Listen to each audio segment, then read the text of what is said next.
Hi, everyone. Welcome to my talk on quilting African American women's heritage in Alice Walker's everyday use and Faith Ringgold's story quilt, The Sunflowers Quilting Bee at Arles. I am so happy and excited to be part of this wonderful conference and to present my research in this panel. So thank you very much for hosting this and for having me here today. My research lies at the intersections of art history and literary studies. More specifically, I look at needlework art, particularly quilts and embroidery artworks, and their representations in contemporary North American fiction. So I'm reading textile artworks in conversation with prose texts that feature textile artworks. What connects these two fields is intermediality, which Werner Wolf defines as any transgression of boundaries between media. I'm analyzing how text, image, and textile work together in textile artworks and literature. My research pays special attention to so-called ekphrasis. James W. Heffernan's very famous definition of ekphrasis is the verbal representation of visual representation. Ekphrasis, in short, is the description of a visual representation. May this visual representation be depicted on a canvas or a quilt. For example, if a character describes a painting of a bouquet of flowers in a novel, that is an ekphrasis. I define ekphrasis as a verbal representation of a sensorial encounter with an artwork perceived as art, with an object perceived as artwork, excuse me. The ekphrasis evokes a mental image of the object on the one hand, and also at the same time includes the character's response and feelings related to the artwork. So it's really the encounter that is part of the ekphrasis. In my talk, I will dive right into a close reading of Ringgold and Walker's work to show how text, image, and textile mediate heritage and reflections on this mediation. Ringgold uses the textile medium, the quilt, onto which she displays a combination of an acrylic image at the center of her quilt and the written short story above and below the pictorial composition. Walker's short story seemingly only uses text. However, the treatment of the quilts in the story and a description and ekphrasis of one of the quilts evoke visual and tactile media. The interplay between text, image, and textile is integral, both in Walker's short story and Ringgold's story quilt, to the mediation of heritage and reflecting on this mediation process. Both foreground the function, use, and production of a quilt as central in mediating and keeping a heritage alive. In the short story, Wangaroo, an educated African-American woman, is visiting her mother, Mama Johnson, and her sister, Maggie, in their rural home. Wangaro always hated the backward rural life and has now come to visit her family home because her roots are stylish. Throughout the visit, Wangaro looks for objects to take home to decorate. The short story emphasizes the importance of use and production through Mama Johnson's visual readings of the quilts and, paradoxically, Wangaro's material engagement with them. Wangaro collects several objects, but the family quilts are especially appealing to her. She's fascinated by the handmade quilts. She did all this stitching by hand. Imagine, she held the quilts securely in her arms, stroking them. When her mother adds to this that some of the scraps also belong to her grandmother's mother, Wangaro replies, "Imagine," she breathed again, clutching them closely to her bosom. Wangaro's close bodily engagement with a quilt reminds the reader of a quilt's original function as a blanket to offer warmth and comfort, which a hanging of the quilts, which she intends, ironically would prevent. This repetition emphasizes tactility, capturing the material aspect of the textile medium. Throughout the story, Wangaro seems to overlook the connection between the object's function and their traces of histories. Mama Johnson, in contrast, can read the quilts and the connected histories. This is an ekphrasis of the two quilts. They had been pieced by Grandma D, and then Big D and me had hung them on the quilt frames on the front porch and quilted them. One was in the Lone Star pattern, the other was Walk Around the Mountain. In both of them were scraps of dresses Grandma D had worn 50 and more years ago, bits and pieces of Grandpa Gerald's paisley shirts, and one teeny faded blue piece about the size of a penny matchbox. That was from great-grandpa Ezra's uniform that he wore in the Civil War. The ekphrasis informs the reader about the object and its long history, culminating in the teeny faded blue piece that Mama Johnson can trace back to the Civil War. Although this particular information is short, it carries much depth. It informs us how aesthetics and memory are connected. The blue piece points to a critical point in US history when Black men like Ezra fought in the Civil War. The color blue of the uniform as a marker of the Union Army situates him in this important historical event, but at the same time also brings to mind the many African Americans who were still enslaved. The ekphrasis also shows Mama Johnson's involvement in and knowledge of these quilts. She can read even the tiniest detail of the textile's parts, connecting them to her ancestors and their historical contexts. Mama Johnson introduces the ekphrasis by describing the production process.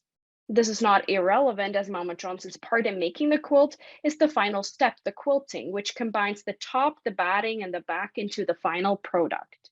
The quilting unifies these layers and makes the patchwork top layer, the decorative piece, turn into a functional blanket.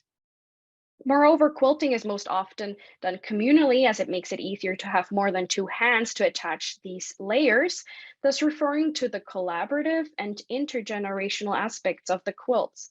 The ekphrasis emphasizes the production and use in reading and understanding a heritage. Wangara is shocked to find out that the quilts are meant for Maggie. Maggie can't appreciate these quilts. She'd probably be backward enough to put them to everyday use. When Mama Johnson asks Wangara what she would do, Wangara replies that she would hang them. And Mama Johnson critically adds, almost as if addressing the reader directly, as if that was the only thing you could do with the quilts. By making fun of Wangara's statement, the reader is reminded that quilts are fundamentally blankets. The word hang, note that the up is missing instead of display or showcase, has a violent connotation. The word is harsh, and in the context of African American history, points to lynchings and the many different acts of violence committed against African Americans and their heritage throughout American history. When Wangara insists that the everyday use will destroy the quilts, Mama Johnson replies, she can always make some more. Maggie knows how to quilt. For Mama Johnson, the heritage of making the quilt is more important than the artistic value of the object. Heritage is then not only mediated in the form of an object, but also in the imparting of needlework skills. Mama Johnson realizes that it was Grandma D and Big D who taught Maggie how to quilt, who passed on her knowledge and creativity, and that Maggie will be able to teach it to the next generation. As such, Maggie can also mend, repair, and add new blocks to the quilt, and so continue the tradition and keeping it alive. The story ends with Mama Johnson giving the quilts to Maggie, favoring everyday use and creation over hanging her heritage. Walker illustrates how heritage is connected to the object's rudimentary functions and connects the mediation of heritage to the production of the objects. In Ringgold's story quilt, The Sunflowers Quilting Bee et al., this discussion is taken further by making the production itself the function of the quilt. Ringgold's artwork emphasizes activism, agility, and aliveness. The quilt's different uses and functions, including its use as a blanket to keep close to a body, appear in the text, image, and textile. In the end, the communal quilting turns into activism, and it is the production of the quilt that is the main use of the quilt. The short story, told in 12 patches, revolves around Willa Marie Simone, a fictional character who can be interpreted as Ringgold's alter ego, who goes with 8 African American activists to the sunflower fields in Arles for a quilting bee. Notions of stitching, piecing, and quilting are textile themes that Ringgold connects to activism and aliveness. The narrator identifies the activists as a fortress of African American women's courage with enough energy to transform a nation piece by piece. The purpose of the trip is to complete a quilt that serves as an international symbol of their dedication to change the world.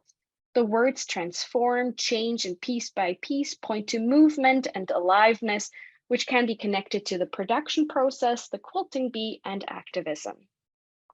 In contrast to this agility sense, Vincent van Gogh, he holds a vase of sunflowers, no doubt, une nature morte, a still life for one of his paintings. The text points to Van Gogh's famous still lifes painted in Arles in 1888 and 89 and underlines this rigidity through the words still and dead.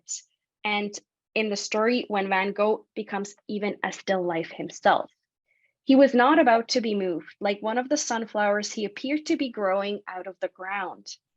In this comparison, Ringgold further underlines her activist's quilting bee as very much alive and active. Similarly to the notion of hanging a heritage that reminds the reader of the oppression and violence pervading African American history, the artwork directly addresses the pain inflicted on African American people, especially women, in the short story. Sojourner wept into the stitches of her quilting for the loss of her 13 children, mostly all sold into slavery. Text and image evoke tactility. The weeping into the stitches illustrates the bodily contact to the object, almost a blurring of bodily boundaries through the absorption of the tears into the fabric. The stitches holding together the fragments symbolize threads holding together a wound. This close bodily contact and the emphasis on the materiality of the quilt is further enhanced by the image. All the activists sit around the quilt and almost all of their hands touch the fabric, thus illustrating a connection between their bodies and the quilt. This focus on a quilt's materiality in both Walker's short story and Ringgold's quilt is evidently enhanced by the quilt's own materiality. And although as museum goers, we're not allowed to touch it, I would argue that we still experience a tactile immersion because we're surrounded by textiles every day, literally. So when we see the artwork, we're immediately also immersed into this tactility. In the story, the activists explain, piecing is our art. We brought it straight from Africa, they said. That was what we did after a hard day's work in the fields to keep our sanity and our beds warm and bring beauty into our lives. That was not being an artist, that was being alive. The women refer to their African heritage that was mediated through needlework. The text emphasizes once again the use of needlework, the psychological, the physical or rudimentary function, and the aesthetic function that all serve one end to keep them alive. This focus on aliveness is even more evident when the women finish the quilt and say, now we can do our real quilting, our real art, making this world piece up right. This is followed by a list of the activists' fights for equality and justice, after which Willa Marie concludes, Lord, we are sure busy. The communal quilting turns into activism and at the same time also enables a representation and commemoration of this activism. This does not mean that display is not also an aspect of Ringgold's art and Walker's prose texts. Their art will be displayed and becomes part of the canon. Just like the women in the story say, we need to stop and smell the flowers sometimes when they're done with a quilt. It is important to pause and to engage with the artworks. This notion of a history that is kept alive through a medium's use, engagement with, and continued production illustrates the potential of crafts such as the quilt to act as mediators of heritage. This is particularly relevant to the quilt as it is often communally created, closely connected to the body, and can itself be viewed as a body that is very much alive.